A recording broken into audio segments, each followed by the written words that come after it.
আপনারা কক্সবাজার বেড়াতে এসে কিভাবে খুব সস্তায় কম টাকায় ভালো মানের হোটেল পেতে পারবেন, আজকে আমি এই বিষয়টি নিয়ে আপনাদের সামনে বিস্তারিত তুলে ধরব।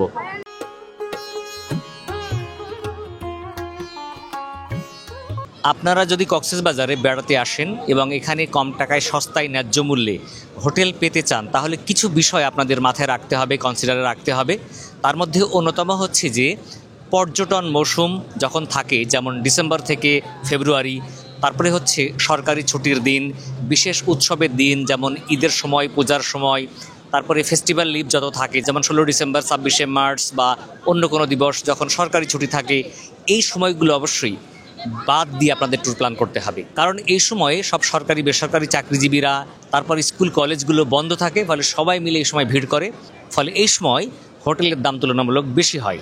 আর আপনাদের বেছে নিতে হবে অফ সিজন। অফ সিজন হচ্ছে যে যখন শিক্ষা প্রতিষ্ঠান চলছে, অফিস আদালত খোলা আছে, সপ্তাহের যে কোনো কর্মদিবস, এবং এপ্রিল থেকে সেপ্টেম্বর মাস, এই সময়ের মধ্যে যদি আপনারা আসেন, ট্যুর করেন, তাহলে আপনারা কম টাকায় সস্তায় হোটেল পাবেন।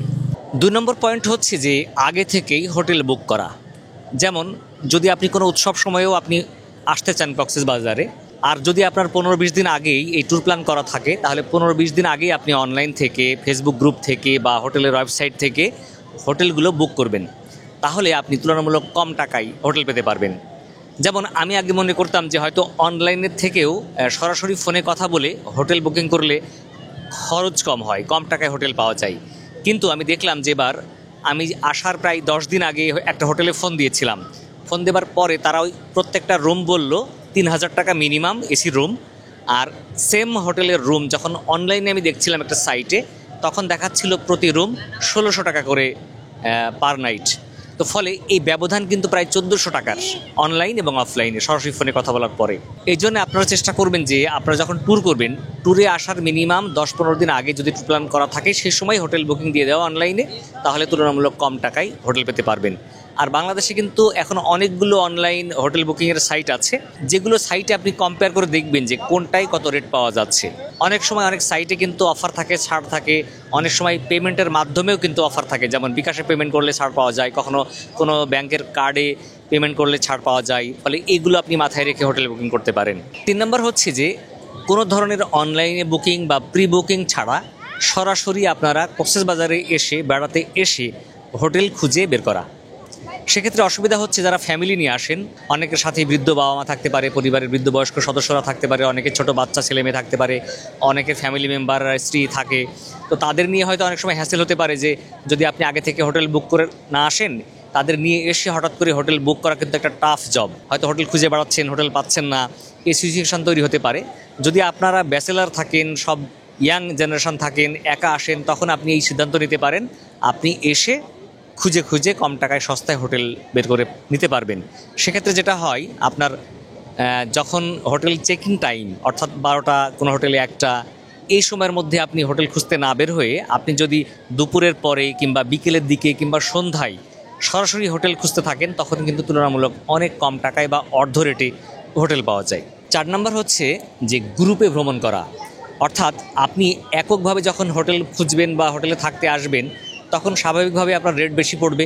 কারণ এক রুমে 2 জন সিটিং ক্যাপাসিটি থাকে, কখনো 3 জনের থাকে, কখনো 4 জনের সিটিং ক্যাপাসিটি থাকে। তো আপনারা যদি 4 জন বা 6 জনের সিটিং ক্যাপাসিটির কোনো রুম বরাদ্দ করেন, তখন কিন্তু আপনারা কম টাকায় হোটেল পেতে পারবেন।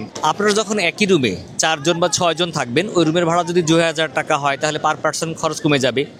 এই জন্য যখন গ্রুপে আসবেন, অনেক সদস্য একসাথে হোটেল নেবেন, তখন কিন্তু তুলনামূলক খরচ কমে যায়। ফলে গ্রুপ ট্যুর তুলনামূলক সহজ। এক্ষেত্রে গাড়ি ভাড়া, পর্যটন স্পট ভ্রমণের ক্ষেত্রেও সুবিধা হয়। নাম্বার 5 হচ্ছে যে একাধিক রাত থাকবেন এই কথা বলে হোটেল নিতে হবে। কেননা অনেক সময় এমন হয় যে আপনি 1 রাত থাকবেন তারা জানলে আপনার হোটেলের ভাড়া বেশি চেয়ে বসে বা বেশি ভাড়া নেয়। যদি বলেন যে আপনি 3 দিন থাকবেন, 5 দিন থাকবেন, বা প্রকৃতপক্ষে যদি আপনি 3 দিন থাকেন, 3 দিনের জন্য যদি একবারে হোটেল বুকিং নেন, তাহলে কিন্তু আপনি তুলনামূলকভাবে কম টাকায় হোটেল নিতে পারবেন। কারণ তারা বুঝবে যে তারা বেশি দিন থাকবে, তখন রেটটা তুলনামূলক কম বলবে। তারপরের বিষয় হলো যে আপনারা সমুদ্র সৈকতের খুব কাছে যদি হোটেল নিতে চান, যেমন সমুদ্র সৈকত থেকে খুব নিকটে যে হোটেলগুলোর অবস্থান, তাহলে কিন্তু হোটেল ভাড়া তুলনামূলক বেশি পড়বে। তো আপনারা যখন হোটেল বুকিং করবেন, যদি আপনারা সস্তায় থাকতে চান, তাহলে আপনারা তুলনামূলক দূরে যদি হোটেল বুকিং করেন, আপনাদের যদি আসা যাওয়ায় অসুবিধা না হয়, ইয়াং জেনারেশন হন বা সব ব্যাচেলার হন, তাহলে আপনারা তুলনামূলক অর্ধেক দামে বা সস্তায় হোটেল পাবেন সি বিচ থেকে যত দূরে হবে। আর সি বিচের যত নিকটে তত হোটেল ভাড়া কিন্তু বেশি। তারপরে বিষয় হচ্ছে যে আপনারা যদি এই হোটেলের রুমগুলো সি ভিউ নেন, অর্থাৎ যে রুম থেকে বা যে রুমের বারান্দা থেকে সি বিচ দেখা যায়, সমুদ্র সৈকত দেখা যায়, এমন রুম নেন, তাহলে আপনাদের হোটেলের ভাড়া বেশি পড়বে। আবার যদি একই হোটেলের ব্যাক ভিউ নেন বা ব্যাক সাইডে নেন, যেটাকে এরা হিল ভিউ বলে, হিল ভিউ নেন, তখন কিন্তু আপনি আবার কম রেটে হোটেল পেতে পারবেন। একইভাবে এখানে কিন্তু 3টা মেন সমুদ্র সৈকতের পয়েন্ট আছে, একটা হলো লাবণী, একটা হলো কলাতলি, আর একটা হলো সুগন্ধা বিচ। তো এই বিচের নিকটে বা নিকটবর্তী হোটেলগুলো তুলনামূলক ভাড়া বেশি। এর বাইরে অনেক নন ব্র্যান্ডেড জায়গা আছে, অনেক অপরিচিত কিন্তু সমুদ্র বিচের নিকটের হোটেল আছে, সেখানে কিন্তু আবার তুলনামূলক এই হোটেল ভাড়া, রুম ভাড়া কম। কারণ এখানে যারা রুম নেয়, থাকে বা থাকতে পছন্দ করে, বেশিরভাগ সময় এই 3টা পয়েন্টের আশপাশেই থাকতে চায়। কারণ এখান থেকে যোগাযোগ ব্যবস্থা ভালো এবং সব কিছু পাওয়া যায়, খাওয়ার হোটেল পাওয়া যায়, এই জন্য অনেকেই এটা বেছে নেয়। তো আপনারা এই 3 জায়গার বাইরের কোনো অখ্যাত সি বিচ এরিয়াতে বা দূরের সি বিচ এরিয়াতেও আপনারা হোটেল পেতে পারেন তুলনামূলক কম টাকায়। তারপরে গুরুত্বপূর্ণ পয়েন্ট হলো যে আপনারা যখন রুম নেবেন তখন দেখবেন যে কিছু কিছু হোটেল আছে ব্র্যান্ডের হোটেল, মানে ব্র্যান্ডের হোটেল, নাম করা হোটেল। এই হোটেলের থেকেও আপনারা চেষ্টা করবেন নন ব্র্যান্ডেড হোটেলের সিট নিতে, নতুন হয়েছে এমন হোটেলের সিট নিতে। কারণ ব্র্যান্ডের হোটেলের সবসময় একটা ব্র্যান্ড ভ্যালু থাকে, তুলনামূলক তাদের সিট ভাড়া, হোটেল ভাড়া, রুম ভাড়া বেশি হয়, তাদের ওখানে খেলে খাবারের রেটও তুলনামূলক বেশি হয়। তো আপনারা চেষ্টা করবেন যে নতুন হয়েছে এমন কোনো হোটেল বুক করতে, বা ব্র্যান্ডেড না, নাম করা না, অখ্যাত কোনো হোটেল, এমন জায়গায় আপনারা রুম নিতে, তাহলে কিন্তু আপনারা তুলনামূলক কম রেটে হোটেল নিতে পারবেন। সর্বশেষ গুরুত্বপূর্ণ বিষয় হচ্ছে যে আপনারা যখন আসবেন মৌসুম ভেদে কিন্তু আবহাওয়ার তারতম্য থাকে। আর বাংলাদেশের যে কোনো প্রান্তের তুলনায় কক্সবাজারের সমুদ্র সৈকত এলাকা বা কক্সবাজার এলাকায় কিন্তু গরম থাকে, কম গরম থাকে, ফলে এখানে টেম্পারেচার সবসময় সহনীয় পর্যায়ে থাকে। তাই আপনারা যদি চান যে আপনারা এসি রুম না নিয়ে নন এসি রুম নেবেন, তাহলেও কিন্তু আপনার এই হোটেল ভাড়া কমে যাবে। কেননা এখানে এসি এবং নন এসি রুমের ভাড়ার ব্যবধান কখনো 500 টাকা থেকে 1000 টাকার ব্যবধান হতে পারে।